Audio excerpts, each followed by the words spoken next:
नमस्ते सर्वांना. Food and mood with समू या YouTube चॅनलवर तुम्हा सर्वांचे खूप खूप स्वागत आहे. तर सायंकाळचे वाजले होते 5:30 आणि मी आणि समू निघाला होतात थोडं फिरण्यासाठी बाहेर. तर आज सोमवार आहे. तर बघू शकतात इकडं खोपोलीकडे भरपूर प्रमाणात पाऊस आहे. तर आम्ही आज जाणार होतात स्वयंभू ज्योतिर्लिंग महादेव मंदिर, जे खोपोलीतील खूप सुंदर आणि प्रसिद्ध आहे.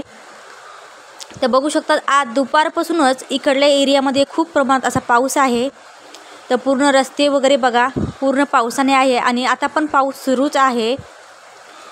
मुंबईला सुद्धा रेड अलर्ट केलेला आहे. त्याचप्रमाणे खोपोलीमध्ये पण बऱ्यापैकी पाऊस पडत आहे, दुपारपासून कंटिन्यू सुरू आहे. तर इकडे बघू शकता 6 महिने हे पाऊस असतो, त्यामुळे कोणीही आपले काम हे रोखू शकत नाही आणि जे ते आपापले काम हे व्यवस्थितप्रमाणे पावसातसुद्धा करतात. तर अशा प्रकारे आम्ही निघाला आता स्वयंभू ज्योतिर्लिंग मंदिराकडे. खूप सुंदर असं मंदिर आहे. इकडं अशी प्रसिद्ध आहे की प्रत्यक्षात महादेव इकडे येऊन गेलेत अशी प्रसिद्धी आहे. तर बघू शकतात. तर आता आपण जाऊ मंदिराकडे.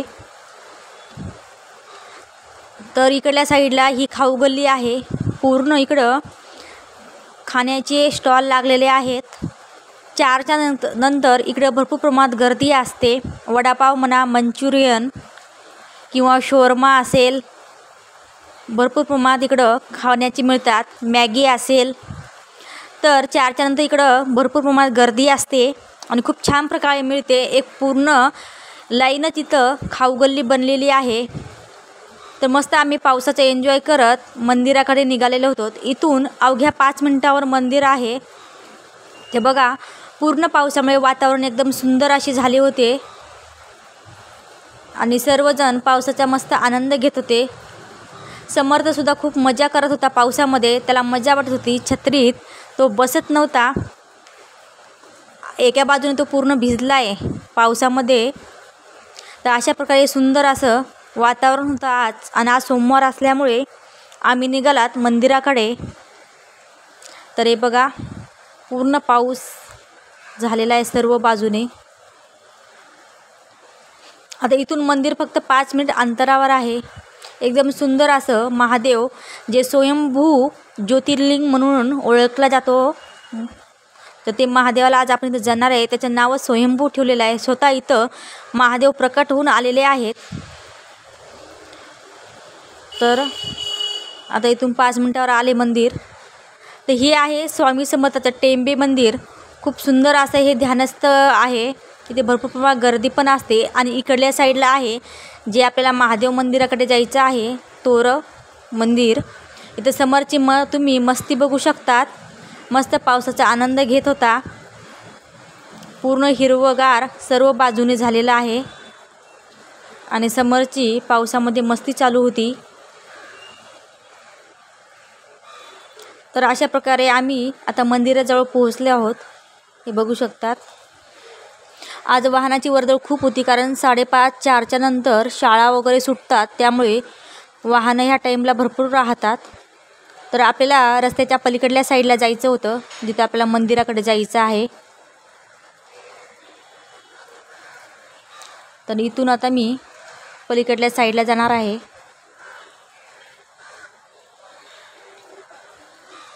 हे बघा पावसामुळे पूर्ण हिरवगार झालेलं आहे आणि सर्व ठिकाणी ओलं ओलं झालेलं आहे. खोपोलीमध्ये छान असा पाऊस पडतो. जे वारं नसतं, विजा नसतात, एकदम शांततेत असा हा पाऊस पडतो. पण आज मुंबईकडे जास्त पाऊस असल्यामुळे इकडे पण कंटिन्यू पाऊस आहे. नाहीतर खोपोलीमध्ये कमी जास्त प्रमाणात पाऊस हा राहतो. तर अशा प्रकारे खालून तुम्ही बघू शकता एक नदी जात आहे आणि इथं आहे महादेवाचं स्वयंभू ज्योतिर्लिंग मंदिर. तर चला तर मग आता आपण मंदिर बघूया. खूप सुंदर असं मंदिर आहे हे. तर आता आपण मंदिराच्या जवळ आलेलो आहोत. इथं फुलं बेल पण एक स्टॉल लागलेला आहे. तर हे आहे सुंदर असं मंदिर. बरोबर रोडला एकदम चिटकून असं हे मंदिर आहे. तर हे बघा, ते स्वयंभू 12 ज्योतिर्लिंग मंदिर. खूप सुंदर असं मंदिर आहे. इकडल्या साईडला आहे उजव्या साईडला पिंपळाचं झाड बाया शनिवारी वगैरे दिवा वगैरे लावण्यासाठी इथे भरपूर गर्दी राहते. आणि हे इकडं आहे रस्ता, एकदम रस्त्याला चिटकून असं हे खूप सुंदर असं मंदिर आहे. तर चला तर मग आता आपण आतमध्ये जाऊया. तर आता आपण मंदिराच्या जवळ आलेले आहोत. इथे चप्पल वगैरे ठेवण्यासाठी आहे आणि पूर्ण हे सभागृह आहे, बघू शकतात. सुंदर असं सभागृह बनलेलं आहे. तर असा सुंदर असं निसर्गरम्य परिसर इकडे झालेला होता. तर आता मी चप्पल वगैरे ठेवून छत्री पण बाहेरच ठेवली, कारण आतमध्ये ओलं नाही नेत, त्यामुळे सर्वांनी छत्री बाहेर वगैरे ठेवलेल्या होत्या. ते सुंदर असं सभागृह आहे, हे बघू शकतात. आणि आज सोमवार असल्यामुळे इथं महिला देवाचं काहीतरी चालू होतं, भजन वगैरे त्यांचं. तर सुंदर मोठं श्रावण महिन्यामध्ये वगैरे इथं भरपूर प्रमाणात गर्दी राहते, हे बघू शकतात. सुंदर असं मंदिर आहे. तर इथं आपण मंदिराच्या जवळ आलेलो आहोत. ही आहे इकडल्या साईडला मंदिर. आणि इथं पाणी अगोदर आल्यानंतर पाय धुवून आतमध्ये प्रवेश केला जातो. तर छान प्रकारे तिथं नळाची सुद्धा व्यवस्था केलेली आहे. तर समर्थसुद्धा पाय धुवून आता आतमध्ये जाईल.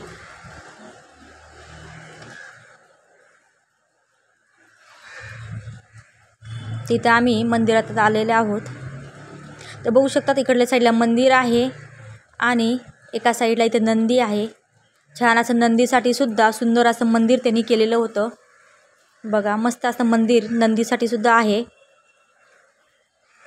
छान असं नंदी बसवलेला होता. आता या समोरच्या साईडला आहे महादेव मंदिर, बघू शकतात. तर चला तर मग आता आपण आतमध्ये प्रवेश करू. छान असं मंदिर आहे. इकडल्या साईडला हा नागदेव आहे, त्याच्यासाठी सुद्धा खाली जागा केलेली आहे. हे कासव आणि एका बाजूला आहे गणपती आणि दुसऱ्या बाजूला आहे हनुमान. सुंदर असं मंदिर आहे. आता आम्ही खाली नागदेवाचे दर्शन वगैरे घेऊन आता आपण जाऊया मंदिराकडे. छान असं घुमट वगैरे मंदिराला खूप छान आहे.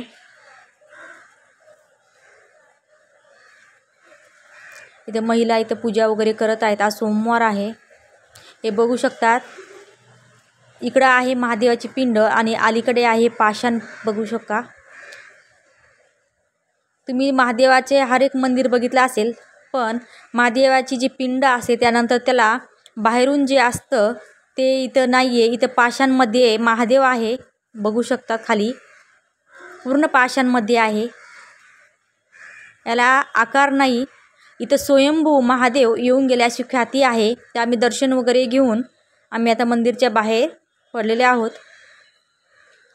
तर इथं इबीत ठेवलेला आहे आणि एक डब्बा केलेला आहे जे प्रसादासाठी. यामध्ये साखरसुद्धा आहे.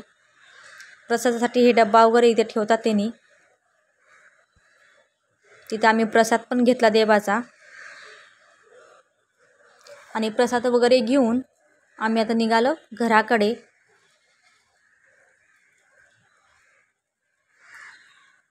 तर मस्तपैकी असतात. आम्ही आलेलो आहोत इथं मंचुरियन सेंटरवर. समजला घ्यायचं तर मंचुरियन.